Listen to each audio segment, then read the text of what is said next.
Hello student, welcome to our channel. Student, आज हम लोग करेंगे exercise 7.2 question number 6। Very very important question of this exercise. अच्छे से समझना। और बच्चे जब ये क्वेश्चन आता है तो आधे से ज़्यादा बच्चे गलत करके ही आते हैं। कंफर्म है कि बहुत इजी, लेकिन वो मेथड को ही नहीं समझ पाते हैं कि इस क्वेश्चन पे कौन सी मेथड लागू होगी। चलो मैं क्वेश्चन को रीड कर रहा हूँ। If 1, 2, 4, y, x, 6 and 3, 5 are the vertices of parallelogram taken in order, find x and y। तो सर ये एक पैरेललोग्राम मिला हुआ है ए बी सी डी, इसके ये कोऑर्डिनेट मिले हुए हैं और सवाल ये है कि हमसे पूछा गया कि आप x और y की वैल्यू फाइंड करो। तो स्टूडेंट यहाँ पर फॉर्मूला कौन सी लगेगी? बच्चे यहाँ पर अटक जाते हैं। डिस्टेंस में डिस्टेंस बोला होता है, सेक्शन में रेशियो मिला होता है, यहाँ कुछ नहीं मिला हुआ है। तो पहले तो ये कन्फ्यूजन होता है कि यहाँ पर फॉर्मूला कौन सी लगेगी। चलो इसको समझ लेते हैं। जब भी पैरेललोग्राम की बात होती है तो पैरेललोग्राम की प्रॉपर्टीज का हम यूज करते हैं। इसमें एक प्रॉपर्टी ये है कि diagonals are bisecting each other in parallelogram. Parallelogram में जो डायगोनल है वो बाइसेक्ट करते हैं। बाइसेक्ट मतलब इक्वल टू पार्ट में डिवाइड करते हैं। इक्वल टू पार्ट में डिवाइड करना मतलब स्टूडेंट मिड पॉइंट का एग्जिस्टेंस होना। मतलब यहाँ पर मिड पॉइंट की फॉर्मूला हम लगाते हैं। तो यहाँ पर AC and BD are diagonals, they bisect each other at point O। ये प्रॉपर्टी का हम लोग यूज करते हैं। बाइसेक्ट कर रहे हैं मतलब मिड पॉइंट यहाँ पर अवेलेबल है, और मिड पॉइंट अगर अवेलेबल है तो हम लोग स्टूडेंट मिड पॉइंट के फॉर्मूला का यूज करके इस क्वेश्चन को सॉल्व करते हैं। तो हम लोग लिखेंगे coordinate of mid point of AC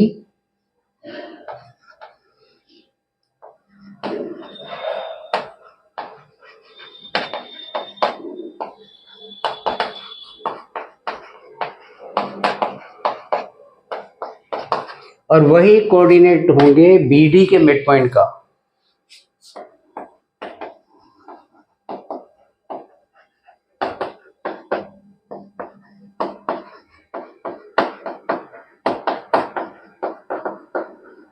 बस स्टूडेंट ये बात समझ में आएगी, क्वेश्चन खत्म हो जाता है। यहाँ पर मिड पॉइंट के फॉर्मूला का यूज करेंगे। चलो मिड पॉइंट AC, ये है AC मतलब sum of x coordinate upon 2 sum of y coordinate upon 2। तो मैं लिखूंगा 1 plus x upon 2 comma 2 plus 6 upon 2। इस side BD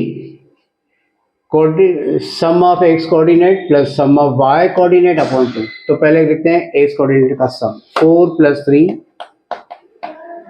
upon 2 y plus 5 upon 2। चलो इसको तो लिखेंगे student same 1 plus x upon 2। ये 2 प्लस 6 8, 8 अपॉन 2, इसका आंसर होगा 4। 4 प्लस 3 7 अपॉन 2, और इसको लिखेंगे सेम क्योंकि y प्लस 5 ऐड होते ही नहीं। बच्चे फिर भी ऐड करके आते हैं, y प्लस 5 को 5y लिखते हैं। तो ध्यान रखना स्टूडेंट, y और 5 ऐड नहीं होंगे, उसको एज इट इज रखते हैं। अब स्टूडेंट हमने बोला ये दोनों कोऑर्डिनेट हैं, बीच में इक्वल टू का साइन है, तो ये x कोऑर्डिनेट ये x कोऑर्डिनेट इक्वल होगा, ये y कोऑर्डिनेट ये y कोऑर्डिनेट इक्वल होगा। तो लिखेंगे therefore 1 plus x upon 2 equal to 7 upon 2।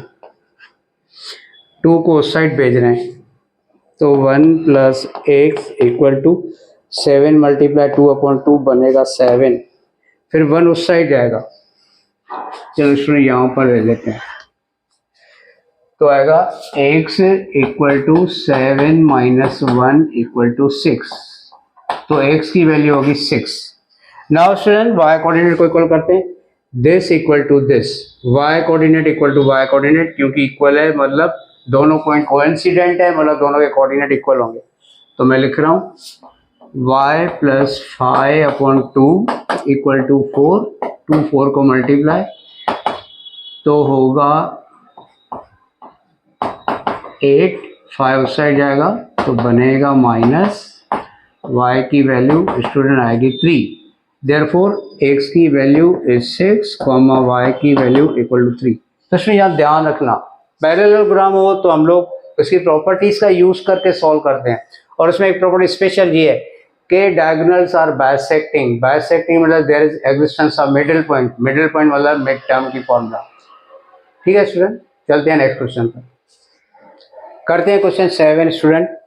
मैं क्वेश्चन को पढ़ रहा हूँ. Find the coordinate of point A where A B is diameter of a circle whose center is 2, -3 and b is 1, 4. तो student यहाँ पर डायमीटर मिला हुआ है, दैट मीन एक सर्कल है. क्यों, डायमीटर सर्कल का पार्ट होता है. तो मैं सर्कल ड्रॉ कर रहा मैंने. फिर A B diameter, O is centre. तो ये बोल रहा है कि ए के कोऑर्डिनेट फाइंड करो, जिसको हमने नाम दे दिया एक्स वाई. सेंटर के कोऑर्डिनेट मिले हुए हैं 2, -3 और बी पॉइंट के कोऑर्डिनेट मिले हुए हैं 1, 4. तो हमने ये एक्स और वाई फाइंड करना है. तो यहाँ भी स्टूडेंट अगर हम सोचें तो जो सेंटर होता है वो डायमीटर का मिड पॉइंट होता है. तो कहीं ऐसा जजिंग हो जाता है कि यहाँ मिड पॉइंट कुछ मिल रहा है, तो हमने स्टूडेंट मिड पॉइंट के फॉर्मूला का यूज करना है. ठीक है ना. तो यहाँ पर कोऑर्डिनेट मिड पॉइंट के फॉर्मूला का यूज करेंगे और एक्स और वाई की वैल्यू फाइंड करेंगे. तो हम लोग लिखेंगे कोऑर्डिनेट ऑफ मिड पॉइंट.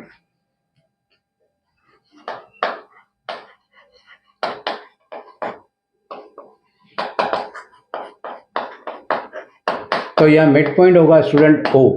तो O की फॉर्मूला लगाएंगे. O 2, -3 इक्वल टू ये AB.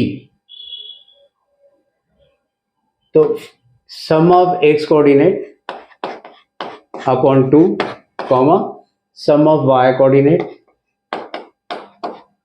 अपॉन 2.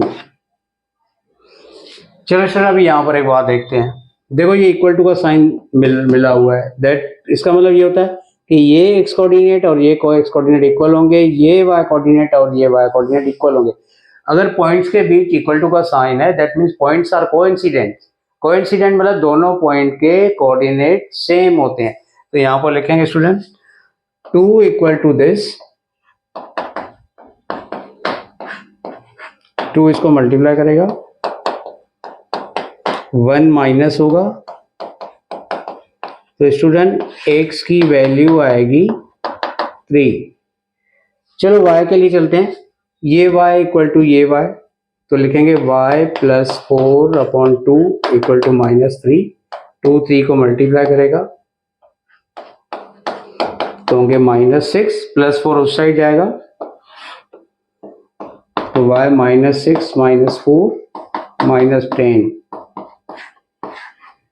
तो x की वैल्यू आ गई स्टूडेंट 3 और y की वैल्यू आ गई -10.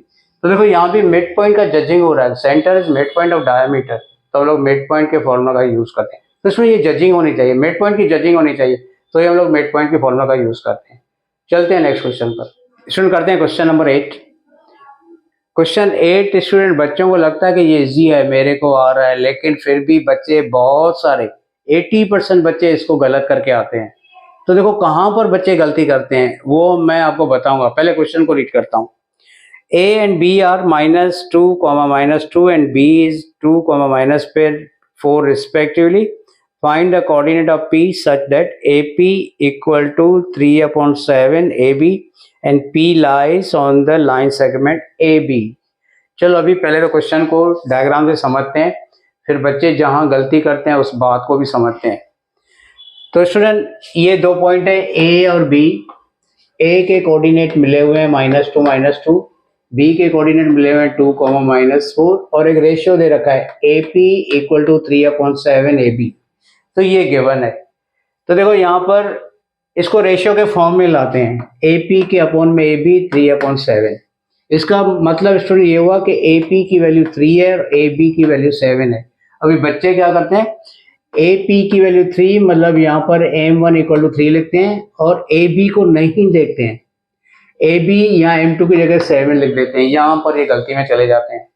यहाँ पर जो रेशियो होता है वो AP और PB का होता है, इन दो पार्ट का होता है. लेकिन यहाँ पर इन्होंने AB पूरे की वैल्यू दे दी है. ठीक है स्टूडेंट. तो M1 इज 3 इज करेक्ट, लेकिन M2 7 इज इनकरेक्ट. तो स्टूडेंट हम लोग PB को फाइंड करेंगे. PB की जो वैल्यू आएगी वो M2 होगी. तो हम लोग इसका रेसिप्रोकल कर लेते हैं, या तो आप ऐसे ही समझ लो कि ये पूरा 7 है, ये वाला पार्ट 3 है, तो 7 में से 3 को माइनस करो तो ये वाला पार्ट आएगा 4. अभी स्टूडेंट जहां गलती करते हैं यहाँ पर 7 लिख के चले जाते हैं, देखते ही नहीं है कि ये AB है मतलब पूरा है, ये रेशियो नहीं है, ये दोनों साइड का पार्ट्स नहीं है, A B is full side, full line segment. तो इसको तो हम सीधा भी लिख सकते हैं, आप सीधा भी 4 करके क्वेश्चन को कैरी करते हो। अगर सिस्टम से जाना है तो हम लोग ऐसे करते हैं, पहले इसका रेसिप्रोकल करते हैं, फिर ए बी में से A P minus upon A P, 7 में से 3 माइनस अपॉन 3। ये रेशियो के कुछ रूल है, इसमें डिनोमिनेटर को माइनस करें, डिनोमिनेटर नीचे लिखते हैं। तो रेशियो के रूल्स को हमने फॉलो किया। तो ए बी में से ए पी कटेगा तो पी बी आएगा, 7 में से 3 कटेगा तो 4, सो पी बी की वैल्यू 4, ए पी की वैल्यू 3। लेकिन स्टूडेंट अगर आप इस सिस्टम में नहीं जाओ, आप इसको ओरली भी करोगे कि दिस वन इज 3, ये पूरा है 7, देयरफॉर 7 में से 3 को माइनस करेंगे तो ये 4 आएगा। तो हम सीधा भी लिख सकते हैं। चलो अभी हम लोगों को फाइंड करना है डिवाइडिंग पॉइंट के कोऑर्डिनेट, मतलब अभी सेक्शन की फॉर्मूला जाएंगे, लिखेंगे P x Y, m1 m2 आ गया, इसको लिखेंगे x1 y1, ये होगा x2 y2। चलो लिखते हैं formula m1 x2 plus m2 x1 upon m1 plus m2। Same way यहाँ पर खाली x की जगह y कर लेंगे, m1 y2 plus m2 y1 m1 plus m2। Value put करेंगे, m1 की value is 3, x2 is 2, m2 की वैल्यू इज 4, x1 इज -2, नीचे रेशियो का प्लस, यहाँ पर m1 is 3, y2 is -4, m2 is 4, y1 is -2, नीचे रेशियो का plus, 3 2 जा 6 -8 अपॉन 7, यहाँ -12 -8 अपॉन 7, -2 अपॉन 7, -20 अपॉन 7। तो स्टूडेंट ये हुए कोऑर्डिनेट x, y के। तो स्पेशली यहाँ पर ध्यान रखोगे स्टूडेंट कि आपको ये गलती नहीं करनी चाहिए, m1 m2 करेक्ट लिखना चाहिए, क्योंकि रेशियो ही है AP अपॉन PB का, m1 अपॉन m2 मतलब AP अपॉन PB। देखते हैं नेक्स्ट क्वेश्चन। इसमें question 9, find the coordinate of the points which divide the segment joining A -2, 2, B 2, 8 into 4 equal parts. अब स्टूडेंट इसको पहले डायग्राम से समझ लेते हैं। तो ये A पॉइंट है, ये B पॉइंट है, इसके कोऑर्डिनेट दे रखे हैं।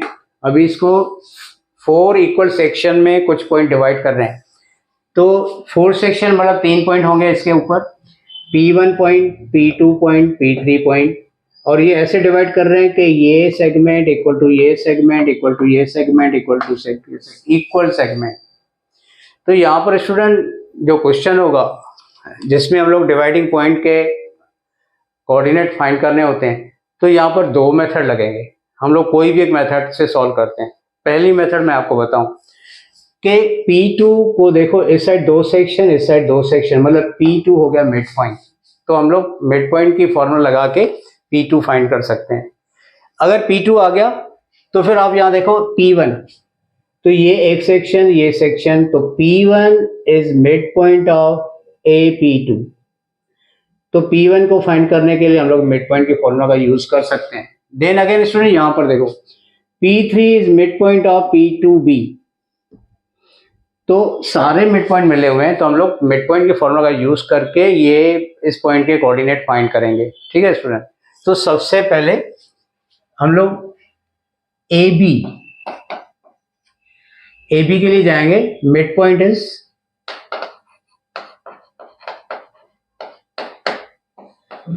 P2, देयरफॉर P2 के लिए जाएंगे x, y, तो लिखेंगे -2 + 2 अपॉन 2, 2 + 8 अपॉन 2। देखो हम लोग स्टूडेंट AB के मिड पॉइंट P2 के लिए जा रहे हैं, तो AB के मिड पॉइंट मतलब AB के जो कोऑर्डिनेट है उसकी हेल्प लेके कर रहे हैं। तो -2 + 2 इज 0 अपॉन 2, ये होगा 10/2, तो इसके कोऑर्डिनेट आएंगे 0,5। तो P2 के कोऑर्डिनेट स्टूडेंट मिल गए 0,5। ठीक है स्टूडेंट। अभी हम लोग स्टूडेंट P1 के लिए जाएंगे और P1 is mid point of AP2। तो लिखेंगे P1 is mid point of AP2। तो P1 XY जो फाइंड करने हैं इक्वल टू, चलो स्टूडेंट अभी यहां पर देखते हैं, ये AP2 का मिड पॉइंट है, तो ये कोऑर्डिनेट और ये कोऑर्डिनेट हम लोग लेंगे, तो -2 + 0/2 कॉमा 2 + 5/2। तो 0 तो नहीं लिखेंगे, -2/2 स्टूडेंट -1 सीधा लिख लेते हैं, 2 + 5 7/2। तो ये P1 के कोऑर्डिनेट आ गए स्टूडेंट। चलो चलते हैं हम लोग स्टूडेंट P2 के कोऑर्डिनेट P3 के। तो पहले हम लिखेंगे P3 किसका मिड पॉइंट है, तो लिखेंगे P3 is mid point of P2B।